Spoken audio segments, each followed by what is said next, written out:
इस प्रेजेंटेशन में हम bending moment and shear force के टॉपिक को आगे लेके जाएंगे। तो इसमें बहुत सारी चीज़ें हैं, लेकिन हम सिंपल रखेंगे इसको। एक जो बीम स्पोर्ट्स थी, सिंपल स्पोर्ट्स, उनको हमने डिस्कस किया है प्रीवियस न्यूमेरिकल्स में, स्लाइड्स में। उनकी बेंडिंग मोमेंट और shear फोर्स डायग्राम कैसे बना सकते हैं, इसमें आज हम डिस्कस करेंगे कैंटिलीवर बीम। कैंटिलीवर बीम ऐसी बीम है जिसका एक एंड फिक्स होता है, मतलब, और दूसरा एंड जो है फ्री होता है। जैसे कि इस डायग्राम में आप देख सकते हैं कि ये एक तरफ से फिक्स है और एक तरफ से फ्री है। अमूमन जो शेड्स वगैरह निकले होते हैं घरों में और कार पार्किंग के शेड्स, ये सारी एग्जांपल्स हैं कैंटिलीवर बीम्स की। अगर आप बुक्स वगैरह स्टडी करते हैं तो उसको इस तरह के सिंबल से शो किया जाता है, फिक्स एंड को। जब इसकी आप फ्री बॉडी डायग्राम बनाते हैं तो ये बीम की स्पैन है। अब चूंकि एक तरफ सपोर्ट है तो रिएक्शन भी वहीं पे ही होगा और उसमें साथ एक मूवमेंट ऐड हो जाता है। अगर हम बात करें कैंटिलीवर बीम जिसका पॉइंट लोड हो एट वन एंड, अब यहाँ पे ए बी का स्पैन है, उसकी लेंथ है एल, बी फिक्स एंड है, ए फ्री हैंड है। फ्री हैंड के ऊपर एक लोड पी लग रहा है। अब इसकी फ्री बॉडी डायग्राम बनाएंगे तो ऑब्वियसली ये स्पैन लेंथ हमने शो कर दी, ये लोड शो कर दिया। अब बी एंड के ऊपर एक रिएक्शन होगा आर बी और एक मूवमेंट होगा। अब ऑब्जर्व करें, जो पी ने बी पे मूवमेंट प्रोड्यूस करना है वो है काउंटर क्लॉकवाइज, तो उसका जो रिएक्शन है मूवमेंट प्रोड्यूस होगा वो क्लॉकवाइज होगा। इसको हमने नाम दिया एम बी का।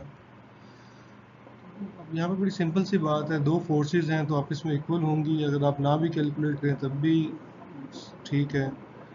शेयर फोर्स डायग्राम बनाएंगे हम, तो आप देखें कि ए पॉइंट के ऊपर जो लोड लग रहा है वो डाउनवर्ड है और डाउनवर्ड शेयर फोर्स नेगेटिव होती है, तो ये नेगेटिव शो होगी हमारे पास माइनस पी। अब ए से लेके बी तक कोई फोर्स नहीं लग रही, तो ये जब बी पॉइंट पे जाएगा तो वहाँ पे एक रिएक्शन है आर बी जो कि पॉजिटिव पी है, अपवर्ड है, तो वो इसको जीरो पे डायग्राम को क्लोज कर देगा। अब अगर हम बात करें एम बी की, अब चूंकि यहाँ पे sum of movement at B point या एंड मूवमेंट बी ये जीरो नहीं है, ये उस मूवमेंट के बराबर है जो ये पी लोड प्रोड्यूस कर रहा है। तो ये ऑब्वियसली पी का डिस्टेंस बी पॉइंट से कितना है, एल है, तो ये पी इंटू एल होगा, और ये क्लॉकवाइज है और जो पॉजिटिव है। अब फिर डायग्राम बनाएंगे हम। आप देखें ए पॉइंट के ऊपर मूवमेंट जीरो है। अब सिंपल आप कॉन्सेप्ट रखें मूवमेंट का, जैसे हम ए से बी की तरफ बढ़ते जाएंगे वैसे वैसे जो मूवमेंट है वो भी बढ़ता जाएगा।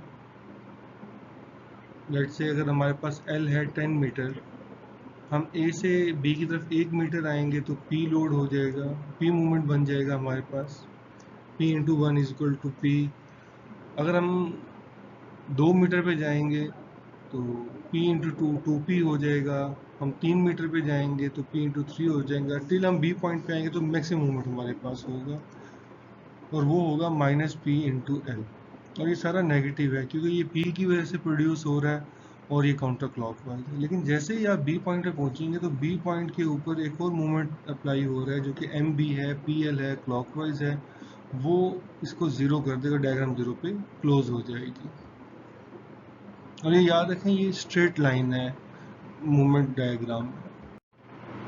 हम बात करते हैं कि अगर हमारे पास दो पॉइंट लोड अप्लाई हो रहे हों बी पे, बीम के ऊपर, लाइक P1 जो A से A डिस्टेंस पे है और P2 जो कि C पॉइंट पे है और वो B से B डिस्टेंस के ऊपर है। और यहाँ पे ये चीज़ इंपॉर्टेंट है कि A plus B is equal to L है।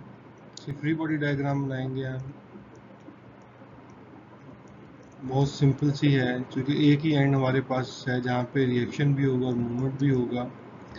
अब सिंपल सी बात है कि आपके पास डाउनवर्ड दो फोर्सेस हैं और अपवर्ड एक फोर्स है, तो जो रिएक्शन है वो इन दोनों के कॉम्बिनेशन के बराबर होगा।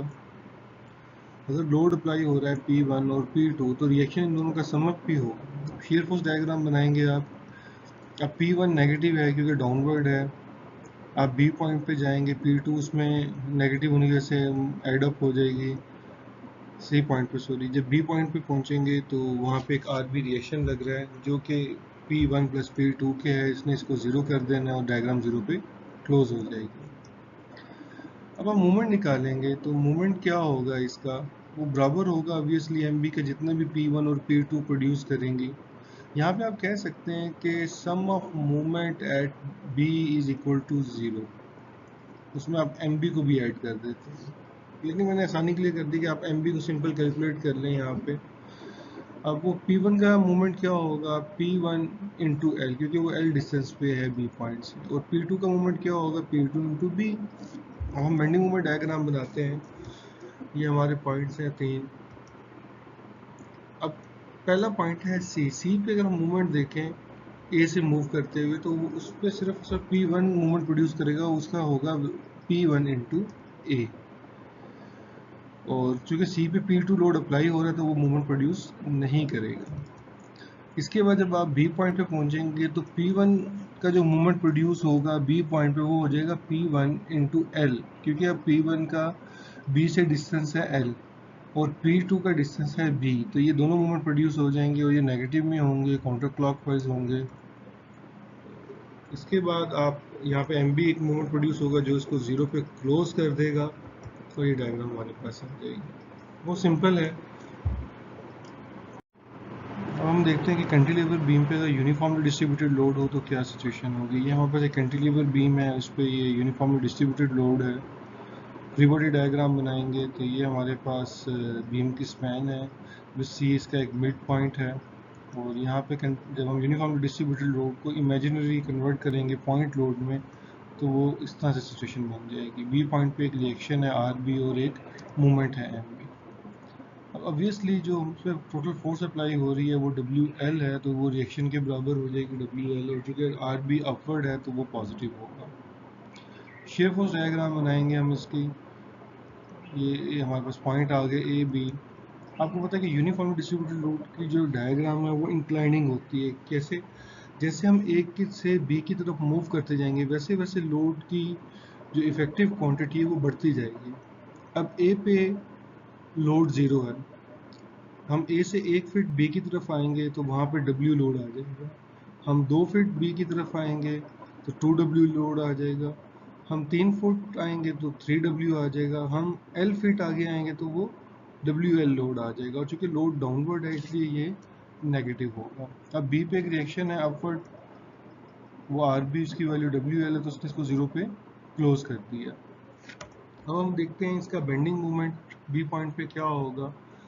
अब देखिए WL फोर्स है वो L/2 डिस्टेंस पे लग रही है, तो ये हो जाएगा WL²/2। बेंडिंग मोमेंट डायग्राम बनाएंगे हम, स्पैन लेंगे ए बी। तो इससे पहले कि हम आगे चलें, हम थोड़ा सा आपको समझाने के लिए हम अज्यूम करते हैं कि ये एक पोर्शन है बीम का जिस पे ए से x डिस्टेंस के फासले पे कोई पॉइंट C है, और C जो है between A and B point है। x की मिनिमम वैल्यू 0 है और x की मैक्सिमम वैल्यू L हो सकती है। इसकी फ्री बॉडी डायग्राम बनाएंगे। अब ये जो लोड है वो WX होगा और x/2 पे अप्लाई होगा। अब यहाँ पे जब हम उसका मोमेंट कैलकुलेट करेंगे तो ये होगा minus WX into x/2 is equal to minus WX²/2 MC।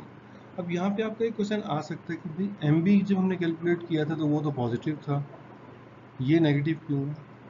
Basically ये जो MB की कैलकुलेशन है वो है basically MB minus WL into L/2 is equal to 0, क्योंकि बी पॉइंट के ऊपर आपके पास ऑलरेडी एक मोमेंट था MB, और जो लोड का मोमेंट था वो उसके इक्वल आ रहा था। लेकिन जो सी पॉइंट है, सी पॉइंट पे ऑलरेडी कोई मूवमेंट नहीं है। सी पॉइंट पे मूवमेंट सिर्फ वही है जो लोड की वजह से। इन शॉर्ट बी पॉइंट पे एक लोड की वजह से मूवमेंट प्रोड्यूस हो रहा है और एक रिएक्शन सपोर्ट का मूवमेंट है, जबकि सी पॉइंट पे रिएक्शन सपोर्ट तो है ही नहीं, तो इसलिए कोई रिएक्शन मूवमेंट है नहीं, सिर्फ और सिर्फ लोड का ही मूवमेंट है, इसलिए वो माइनस पे है। अब अगर हम देखें कि ए से लेके बी तक कोई और लोड चूंकि अप्लाई नहीं हो रहा, हम x को इक्वल टू एल पुट करेंगे तो ये हमारे पास वैल्यू आ जाएगी -L²/2। अब देखें ये क्वाड्रेटिक रिलेशनशिप है तो ये कर्व बनेगी। यही एक डिफरेंस होता है यूनिफॉर्मली डिस्ट्रीब्यूटेड लोड की बेंडिंग मोमेंट डायग्राम में और पॉइंट लोड की बेंडिंग मोमेंट डायग्राम में, कि पॉइंट लोड की bending moment diagram straight line से होती है जबकि यूनिफॉर्मली डिस्ट्रीब्यूटेड लोड की कर्व के साथ होती है। तो बी पॉइंट पे जो मोमेंट प्रोड्यूस हो रहा था वो हमने इस पर प्लेस किया और डायग्राम 0 पे क्लोज हो जाती है। आपके लिए कोई खास असाइनमेंट नहीं है, आप सब इन्हीं क्वेश्चंस को रिपीट कर लें ताकि आपको कॉन्सेप्ट क्लियर हो जाए।